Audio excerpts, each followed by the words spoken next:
For more chat about geek entertainment, answers to your questions, and news from the wider world of Christian geekery, get the Christian Geek Central podcast today on iTunes and other podcast services.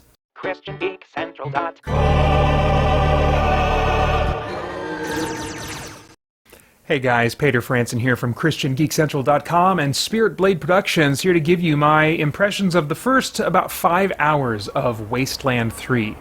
Now, I did play maybe about a dozen hours of the original, well, Wasteland 2. It's not quite the original in the series.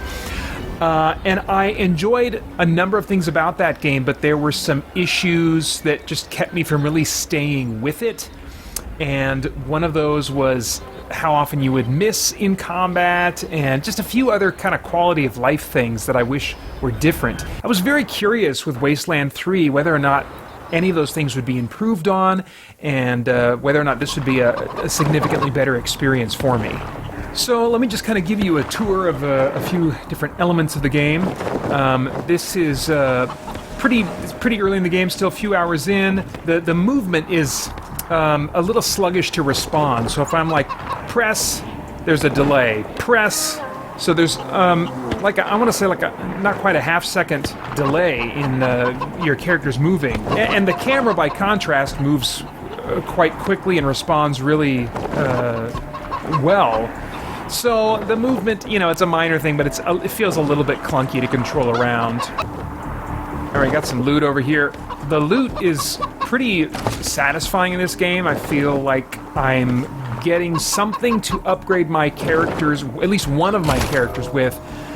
When I'm out and about exploring, not just in a town or something, I want to say at least every 5 to 10 minutes, maybe, I feel like there's something that I can at least consider equipping to one of my characters, and so that's been pretty satisfying. Also satisfying is the shared inventory. In the first game, each character had their own inventory, and so you would have to shift bullets around to the people that would be using them, but now all the characters in your party share one single inventory, and that is much appreciated by me. While we're here, I'll just give you a little tour of the menus. I feel like the layout of the menus is definitely improved from the first game.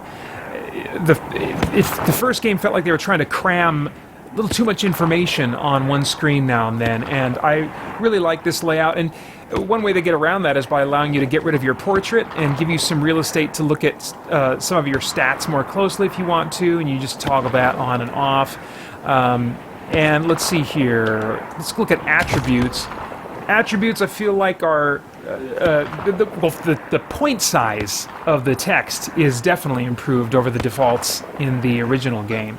I feel like there's pretty good descriptions for what all of the stats do. There were elements of the first game that felt obscured in terms of stats, and particularly when it came to skills and perks, there were some things that I didn't understand, and I feel like this game presents the information a little more clearly and easily.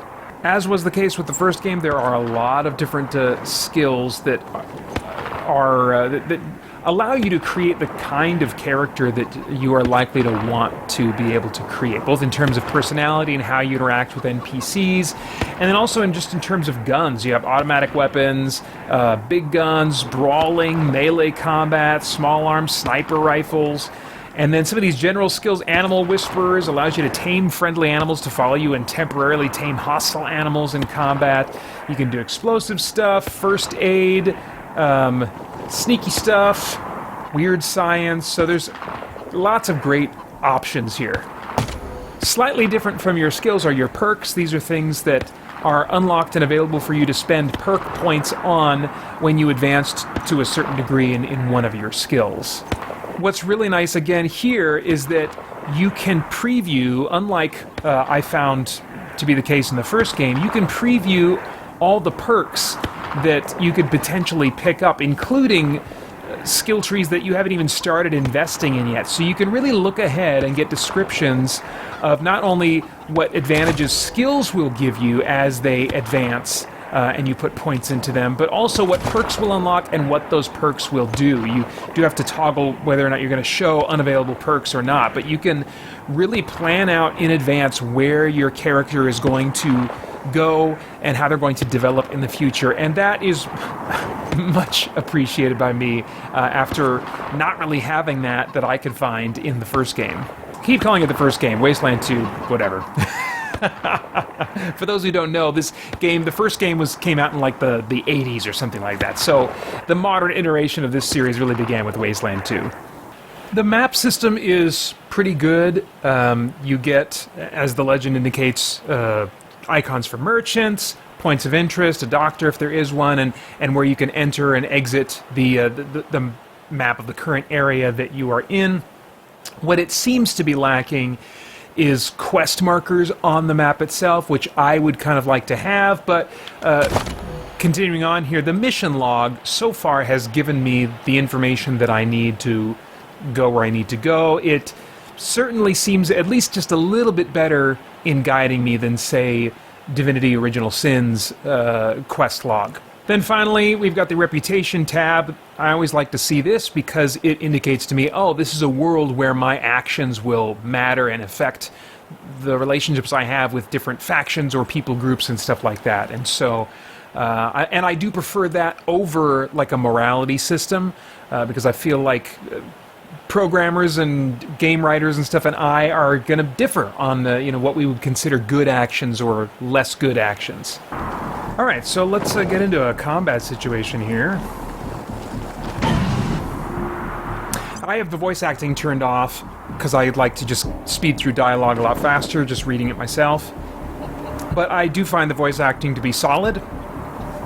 Certainly what you would expect in the modern age of gaming. Not pushing any boundaries, though, in quality.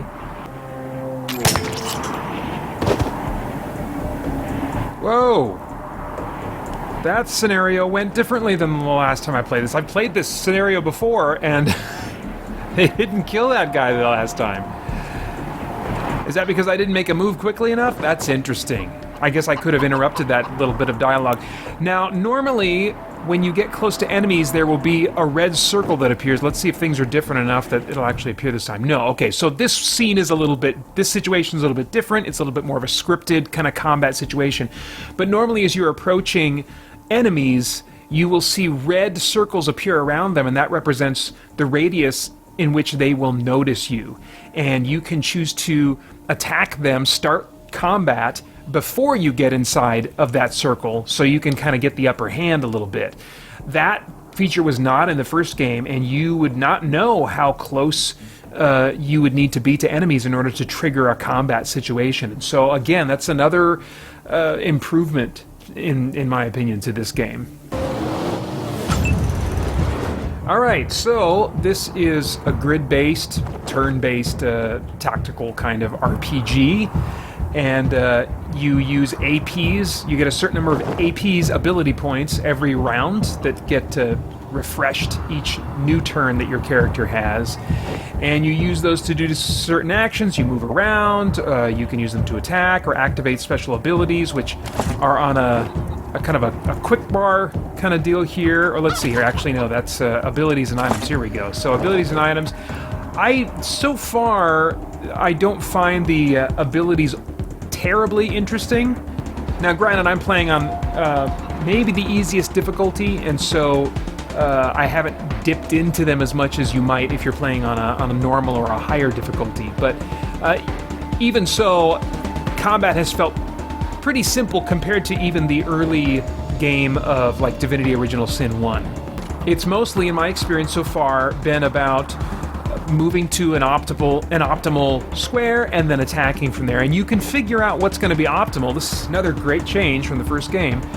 By using your left stick to highlight various squares that you could potentially move on to, and those red lines coming off of that blue square that I'm highlighting indicate line of sight. You have line of sight to the enemy, and that particular enemy has line of sight to you as well. And if you look at the percentages over their heads, that changes with where you are at, and that's your chance to hit them, the percentage chance to hit them. Cover is pretty important in this game. When you are near cover, that often will certainly decrease the chances of the enemy hitting you, and also in some cases increase your chance of hitting the enemy. You can also crouch at any time, which has a similar effect. Now, if you look, there's a blue outline surrounding an area of these squares, and then you also see beyond that a further area of squares you could move to that has like a yellow or an orange outline. The blue, this is very convenient, the blue outline is the spaces that you could move into and still have enough AP left to make an attack. And so that is just great at a glance to not have to keep track of that yourself, but have this nice visual representation of that.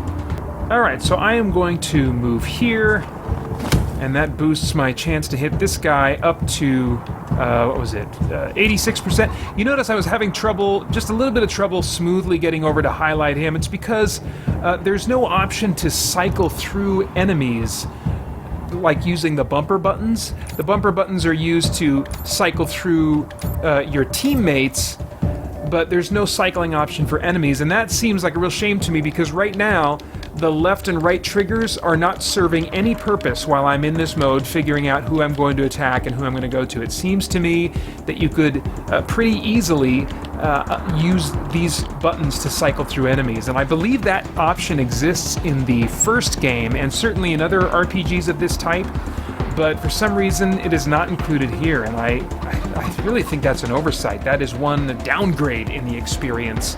Not a huge one, but it's just not quite as smooth as I'd like it to be to use the left analog stick to move this thing around and get it to finally kind of, okay, snap into place where I want it to be, so.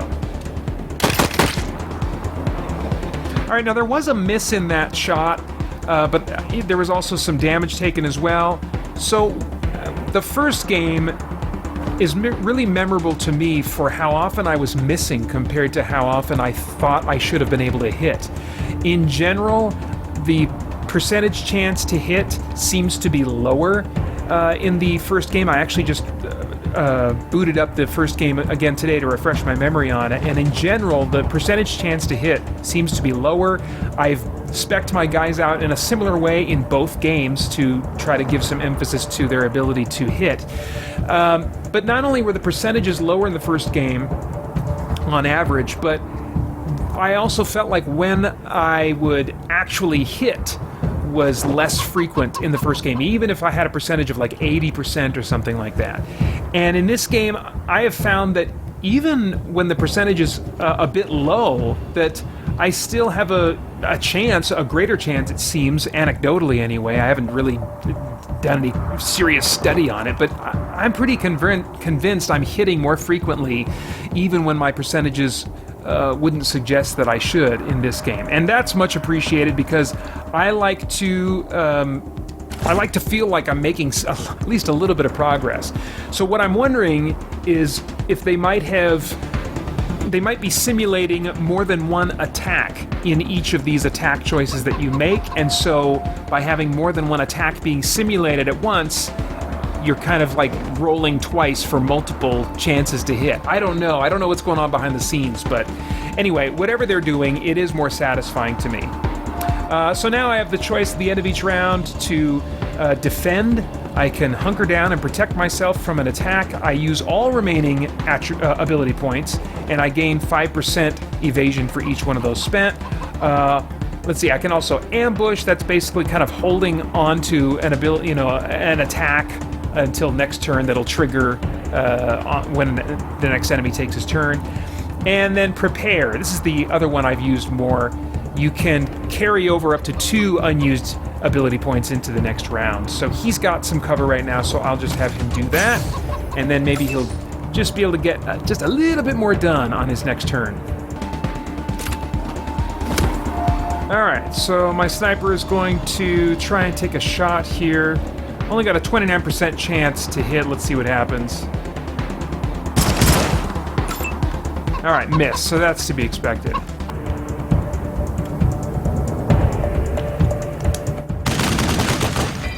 Okay, look at that. I only had a 20% chance to hit, fired off a bunch of shots, and killed that enemy.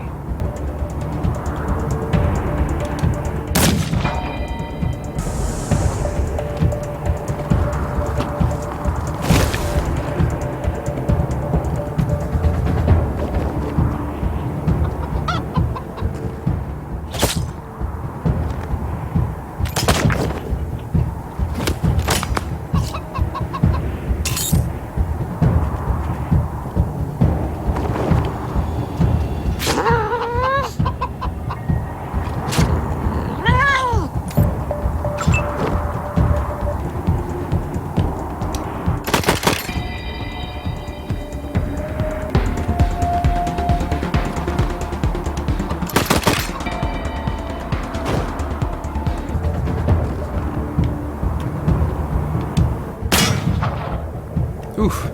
There was a miss on a 67% chance. So in general, I feel like the tactics in the opening hours are, at least on the easier difficulty, are pretty light. And that's kind of what I want, especially at the beginning of a game like this. I want the tactics to not be something I spend too much time thinking about between turns, that I'm mostly able to get through turns pretty quickly.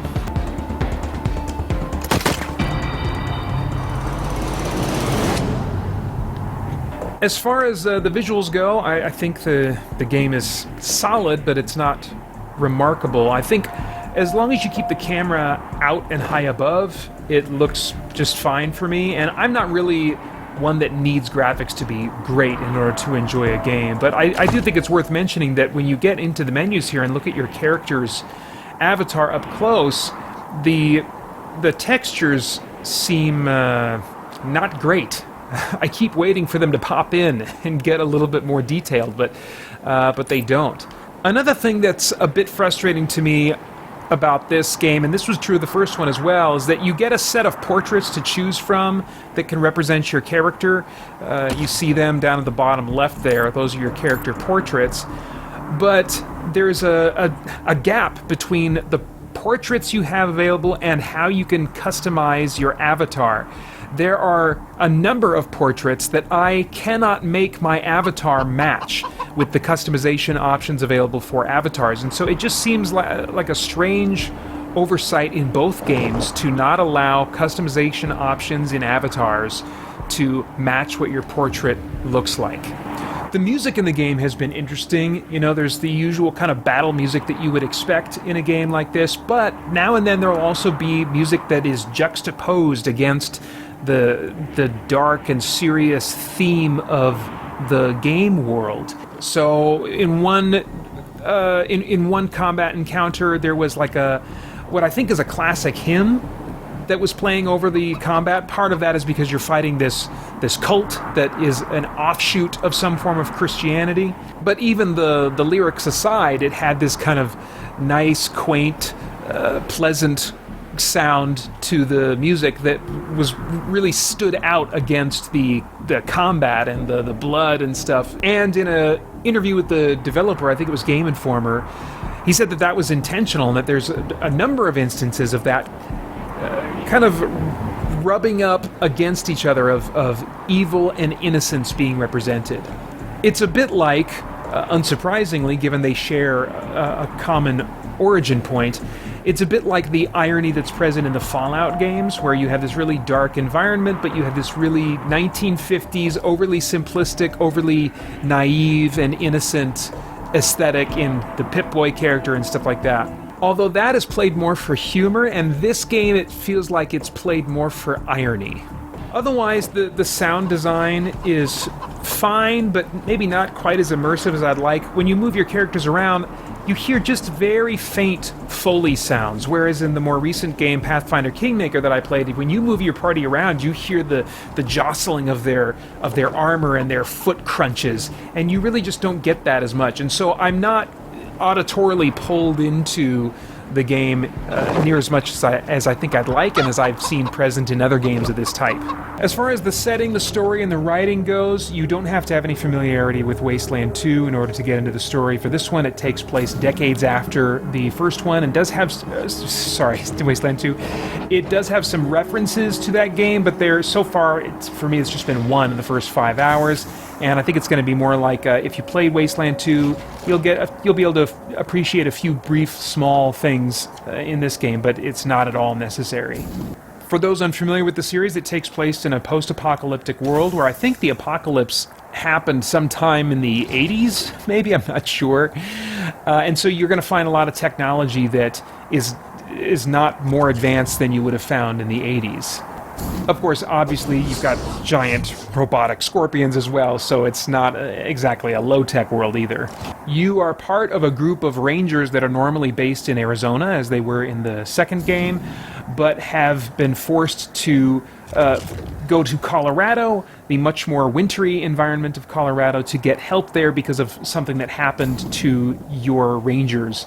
And so you need to basically rebuild the whole foundational support structure of the rangers in Arizona. And this leader in Colorado says he'll help you if you come and bring your rangers out to Colorado and help him with what he's got going on, which is specifically his children are all vying for control over Colorado. Their father, the patriarch, rules all of Colorado, is trying to bring back the United States of yesteryear, and he's in his later years in life, and his children are all looking at the fact that he's going to be dying eventually and are vying for control. You are tasked by the patriarch to go and bring each of them in without killing them so that order can be restored.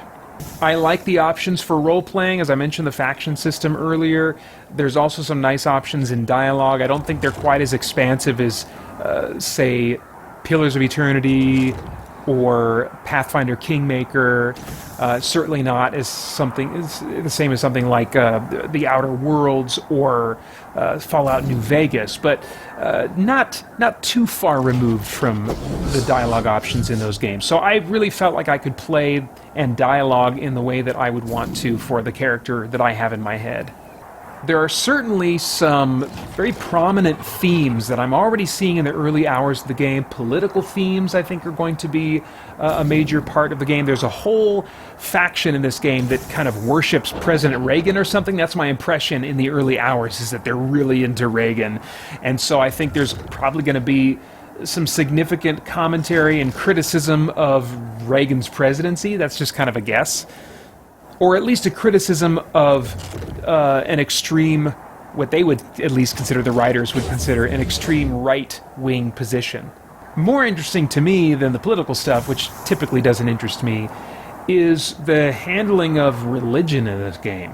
There is a cult called, I believe, the Dorseys, that seem to be an offshoot, as I mentioned before, of some form of Christianity, but it's only in name, and the theology, the content of belief, is radically different. You run into one of the Dorseys early on, and he is bathing himself in the blood of a person that he has just killed, and talking about being washed in the blood of the Lamb, and that his, I think he's righteous, his maybe, I can't remember if they mentioned sins being removed or something, but it's a very twisted form of Christianity, to the point where it's not Christianity, obviously.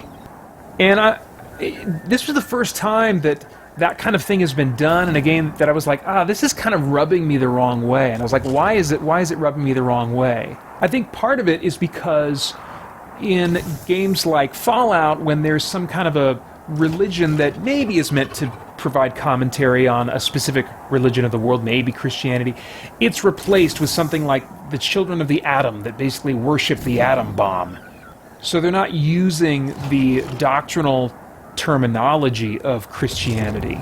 Even in a game like Far Cry 5, where you had a cult that also seemed to be based off of Christianity, that was more in the style of Christianity. Like, they used music that was styled like 1990s Christian contemporary music.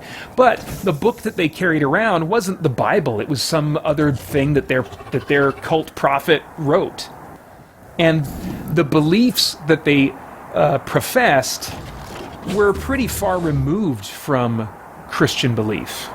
It was just the aesthetic trappings of Christianity that they were borrowing from. Whereas the Dorseys in here really do seem to be taking belief content from Christian biblical teaching and radically distorting and twisting it, but still keeping a lot of the same terminology. Now again, this isn't the first game that I've seen do something along those lines. It's not near as common, but I think I've seen it before.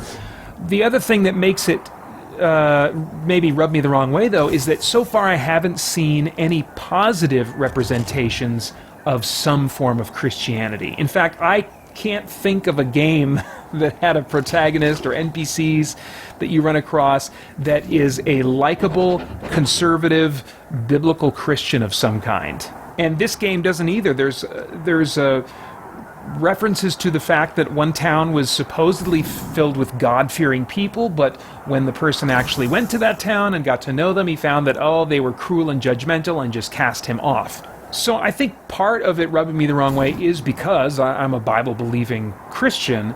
I think the other part of it is just, man, it takes me out because it makes me wonder about the writer or writers behind the game, and I just think, wow, what's been their experience with Christianity that these are the only representations that we're seeing? Now, maybe, again, that's different later in the game. I've only played the first 5 hours. But since I've never, to my mind, at least at the moment, played a game that did have kind of a positive representation of a conservative biblical Christian of some kind, I'm not holding out hope that that's going to be the case in this game either. So yeah, I mean, it's just another almost eye-rolling example of, okay, when we get a form of Christianity, it's either going to be hypocritical or twisted and distorted. What I'd want to stress is that it doesn't make me angry, or if there are any twinges of that kind of feeling, I actually want to really try and set those aside. I don't think that is the right response. I don't think that's the biblical response when we see stuff like this happen. Maybe internally we can have a bit of a righteous anger at so many forms of Christianity represented in the world being distorted. But what we should be known for, and what should be in our hearts, is love, even for those who distort the truth of Christianity.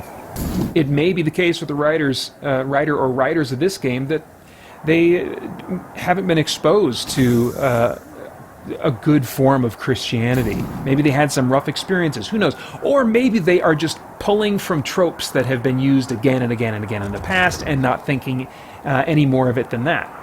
So I don't think it's good to get our dukes up and make assumptions about agendas and stuff like that, but instead just to be cognizant again, be reminded again in situations like this of what is being perpetuated out there and how we as believers, with both love and truth, not compromising in either of those, but using them together, be interacting with people in a way that's loving and truthful and winsome. Anyway, the verdict for now on this one is that while I really appreciate the quality of life improvements, on thinking about the first game and revisiting it a little bit in conjunction with doing this review, I'm seeing some things about the first game that I can make adjustments to in my approach that make me think, maybe I'll go back and finish playing that game. Yes, the quality of life things are nice, but it's not a radical game changer from the first game. I think that if you really did not like at all Wasteland 2, you're probably not going to like this one either. On the other hand, if you liked Wasteland 2, except for a few annoyances here and there, I think there's a decent chance that those annoyances have been polished up or removed in Wasteland 3. So for now, not a purchase for me. I'm thinking I'll go back and give Wasteland 2 another real solid good try, and then maybe sometime down the road when this is on sale, I'll pick it up. All right, that's all I have for now. I'd love to get your thoughts in the comments below. Please like, share, subscribe. All that stuff is really helpful. I want to thank the Spirit Blade Insiders for making this review possible. You can get more information at patreon.com/spiritbladeproductions. Then I hope you'll join us soon over at christiangeekcentral.com as we continue to geek out and seek the truth. The Christian Geek Central podcast is the longest-running podcast for Christian geeks with over 600 weekly episodes and counting, featuring audio versions of much of the same content you'll find here, plus exclusive content including weekly news updates from the creators of Christian comics, novels, and video games, debriefing and commentary about what I've been playing, reading, and watching, and my expanded responses to your comments and questions via YouTube, email, or the Christian Geek Central forums. And now, with timestamps, so you can jump straight to the segments you want to hear most. Get the Christian Geek Central podcast today on iTunes and other podcast services, and enjoy one more way you can geek out and seek the truth.